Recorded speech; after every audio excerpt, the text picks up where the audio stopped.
എല്ലാവർക്കും നമസ്കാരം. ഇന്നത്തെ എൻ്റെ ടോപ്പിക്ക് സന്തോഷം തരുന്ന ബാക്ടീരിയകളെ പറ്റിയാണ്. നമുക്ക് വളരെ അത്ഭുതം തോന്നും അല്ലേ, സന്തോഷം തരുന്ന ബാക്ടീരിയകളോ? പക്ഷേ നമ്മളുടെ ഒരു യൂറോപ്യൻ മെഡിക്കൽ ജേർണലിൽ വന്ന ഒരു പ്രസിദ്ധീകരണമാണ്.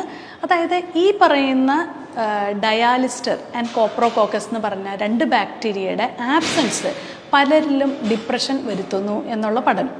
അപ്പോൾ ഇത് ഞാൻ പറഞ്ഞതല്ല, ഇതൊരു യൂറോപ്യൻ മെഡിക്കൽ ജേർണലിൽ പ്രസിദ്ധീകരിച്ച ഒരു പഠനമാണ്.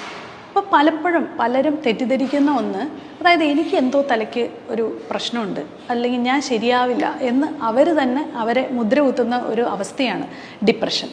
ഈ ഡിപ്രഷൻ വരുന്ന ഇൻഡിവിജ്വലിൽ നടത്തിയൊരു പഠനത്തിലാണ് അവരുടെ ശരീരത്തിൽ ഉണ്ടാവാവുന്ന നല്ല ബാക്ടീരിയകളുടെ കുറവ് കൊണ്ടാണ് അവർക്ക് ഇങ്ങനത്തെ ഒരു മാനസികാവസ്ഥ വന്നതെന്ന് തെളിഞ്ഞു. അപ്പം നമ്മൾക്ക് എപ്പോഴും ട്രീറ്റ് ചെയ്യേണ്ടത് എന്താണ്? ഗട്ട് ബ്രെയിൻ ആക്സിസ് ആണ്. അതായത് നമ്മുടെ വയറിലുള്ള പലപ്പോഴുമുള്ള കാരണങ്ങൾ അല്ലെങ്കിൽ കെട്ടിക്കിടക്കുന്ന ചീത്ത ബാക്ടീരിയാസിൻ്റെ അതിസങ്കരം കൊണ്ടാണ് പലപ്പോഴും മാനസികമായിട്ടുള്ള ബുദ്ധിമുട്ടുകളിലേക്കും നമ്മളെ നയിക്കുന്നത് എന്നുള്ളതാണ്.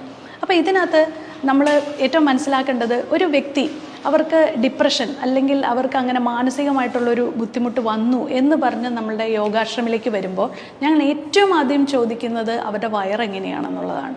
അപ്പം ഞാൻ നേരത്തെ പറഞ്ഞ ഒരു വീഡിയോയിൽ ആസിഡ് റിഫ്ലക്സിൻ്റെയും എച്ച് പൈലോറി ബാക്ടീരിയയുടെയും ഒക്കെ കാര്യങ്ങൾ നമ്മൾ സംസാരിക്കുകയാണ്.